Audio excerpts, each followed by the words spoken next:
Good day everyone. Today we're gonna talk about Glock hammer set parts. So ito po yung mga parts na tinetesting namin in the past 3 weeks. So ang ito hammer spring, stainless steel na hammer, stainless steel na sear, then stainless steel na knocker. Ito hindi kasama to. Stock na hammer roller to. Hindi siya mag-work sa stock hammer roller. Mag-work lang itong parts na to sa high impact hammer roller. Bakit? Kasi mas maliit po yung diameter nitong stock roller. So yung high impact hammer roller natin is mas malaki ng konti yung diameter niya. Then steel na disconnector. Ito yung stock na Glock 17 na ginagamit namin for testing. Ang nakalagay lang dito is yung high impact hammer roller. So yung high impact hammer roller natin is mag-work siya sa stock na hammer set plus dito sa stainless steel na hammer set. Pero itong stock na hammer roller is hindi naman siya mag-work. Magkakaroon lang ng konting malfunction. Check natin muna yung trigger pull. So itong mga parts na to is for durability upgrade ito primarily. And yung secondary effect niya is yung lighter trigger pull.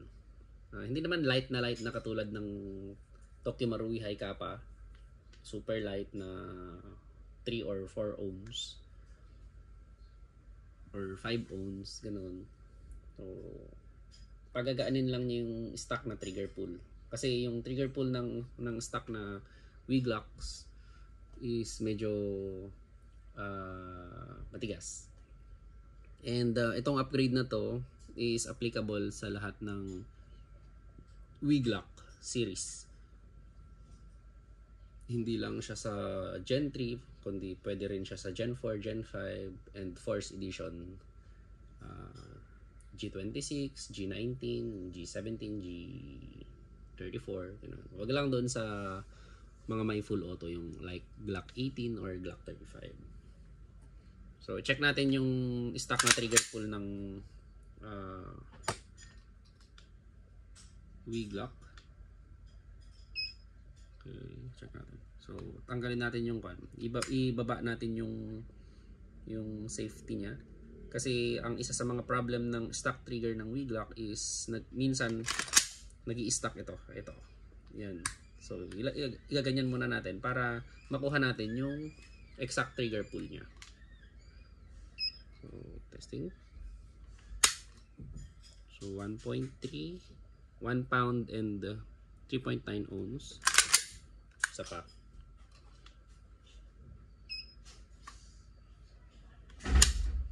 $1.4.6, 1 pound and 4.6 ounce. Isa pa.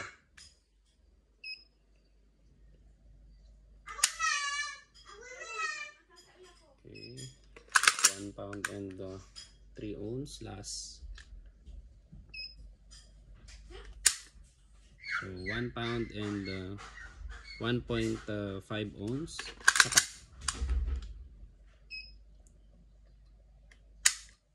So 1 pound and 8.9 last. Daming last no? So 1 pound and 4.1 ounce. So yan yung stock trigger pull ng Glock. And dyan, i-try natin ikabit to. Ito may modification ng konti ito. So pero pwede nyo pang dagdagan yung modification kung gusto nyo. Kung gusto nyo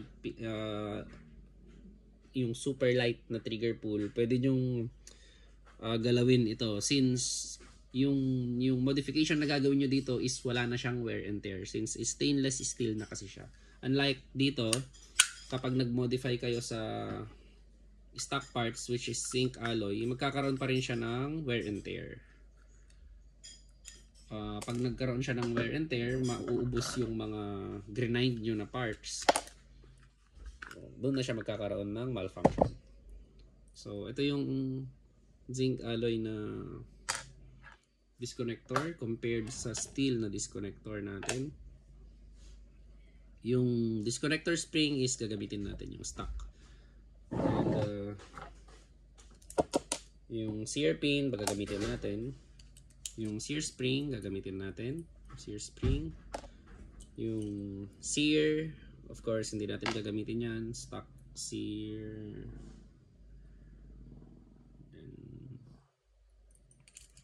Yung hammer, tsaka yung yan. Yung motor, hindi natin gagamitin. Yung hammer at tsaka yung hammer spring, hindi natin gagamitin.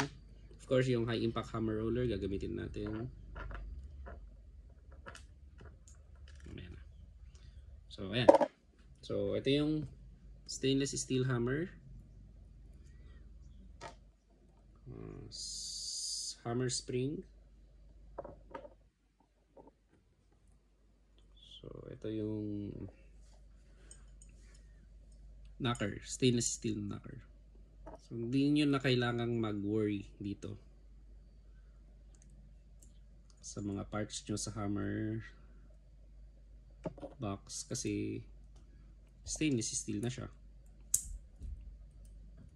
Actually, kahit hindi nyo nalagyan ng lube, pwede na. Or light lube, okay na. Or silicone grease, mas maganda pa. Konti-konti lang. So, ayan. Yung sear.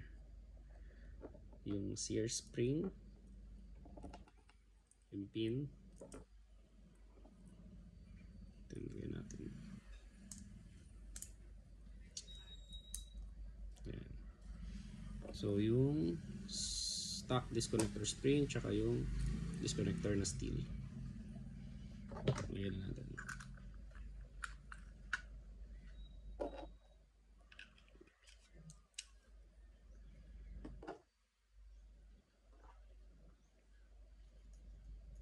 Ito 3 weeks na namin na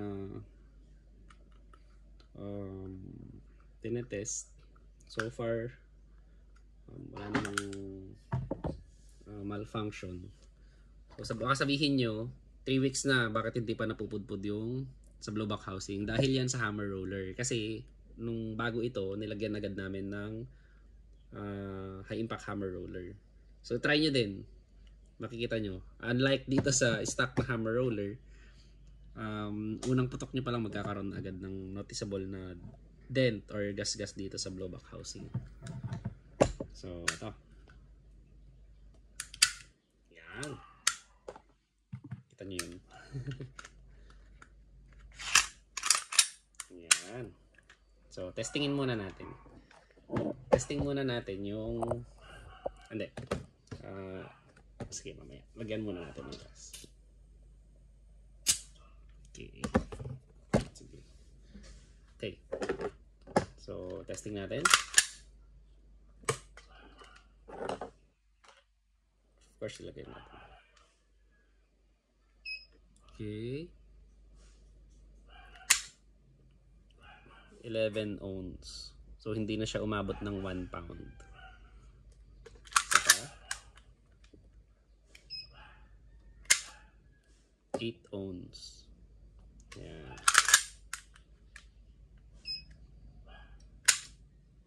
7 ounce.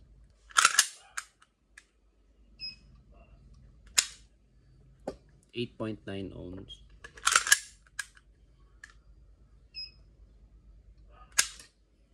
9 ounce. So, ayun yung naging benefit niya aside from sa durability. So, testing natin.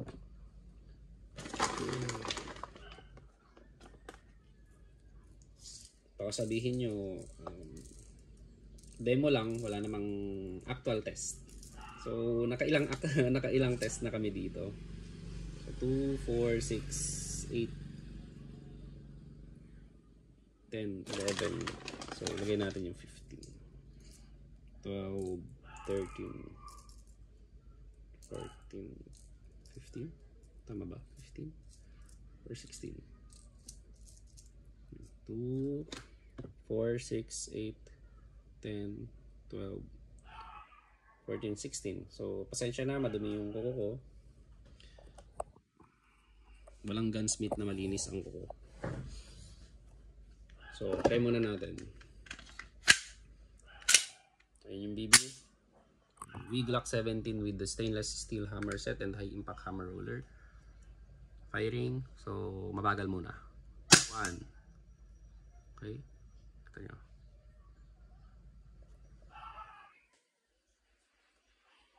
2, 3,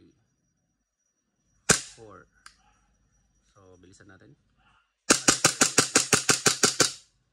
Okay.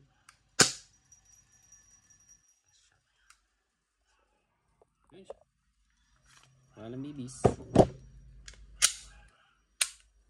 Okay. So, yun. Thank you very much. Sana po nakatulong kami sa mga Glock users dyan. At konting-konti na lang, halos makukumpleto na natin yung Glock build natin, yung Glock na pangmasa. Of course, marami pong Glock users dyan.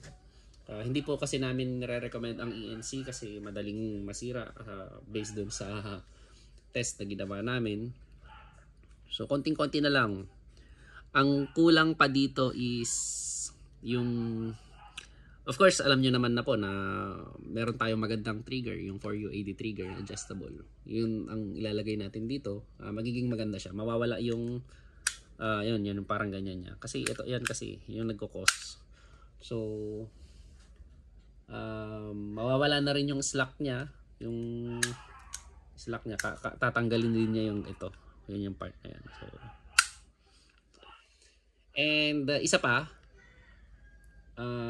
alam nyo naman yung effect nun. Hindi ko lang nilagay kasi gusto ko talagang makita nyo yung effect ng kung yun lang yung papalitan. Kasi kung ilalagay natin yung stainless steel na trigger lever, baka sabihin nyo dahil sa steel trigger lever lang yan. Ganun. Siyempre, yung stock trigger lever pa rin po yung nilagay natin. Para andun pa rin yung flex niya, yung stock flex niya. Kasi nagpa-flex to eh. Kung yung steel, hindi siya nagpa-flex. So, mas maganda, mas magiging crispy at magiging mas magaan pa yung trigger pull nito. Of course, dito sa taas, meron na, halos lahat meron na. Ang kulang na lang is yung blowback housing. Yung CNC light blowback housing na hinihintay natin from isang company. Pag nagkaroon yun, sigurado ako Glock na ang gagamitin lagi or magdo-dominate na ang Glock sa airsoft practical shooting dahil doon sa CNC light blowback housing. At bonus na lang kung magkaroon ng short stroke na or speed nozzle na pang WE Glock. So ayun, sa mga Glock users dyan, sa amin, sa GRRI Hobby Collections, of course, please visit our FB page, like and follow our FB page, GRI Hobby Collections. Unlike sa high kappa na ang recommended namin is Tokyo Marui, pagdating sa Glock, dito tayo sa pangmasa. Glock. Kasi aanin mo yung Tokyo Marui kung halos lahat papalitan mo. Magto-Tokyo Marui ka, bibili ka rin ng garter na frame kasi yung post dito ng Tokyo Marui nababasag, itong post dito. Tapos halos lahat sa taas papalitan mo rin. So why spend more if meron namang alternative na maganda yung performance, di ba? Mas mura pa. So ayun. Thank you very much mga Glock. Ang Glock na pangmasa. WE Glock. Sa Gen 3 at saka Gen 4, Gen 5, tsaka first edition na Glock is ito lang ang noticeable na para sa akin aside from dito sa Gen 5 kasi dito of course straight na, wala na yung finger groove. Pero yung Gen 5 Force tsaka Gen 4 makakapal kasi yung malaki kasi yung kanila yung mag-catch nila. So mas gusto ko tong Gen 3 kasi mas maliit ang mag-catch. Hindi siya madaling accidentally na mapindot. So, ayan. At saka mayroong nabibiling ganito na steel mag-catch for Gen 3. Sa kwan kasi, sa Gen 4, Gen 5 is kwan pa lang yun. Polymer plus fiber ata yun. Matibay din naman yun. Pero syempre, mas matibay yung steel. So, yun lang po. Kanina pa ako nagpapaalam. Thank you very much mga boss.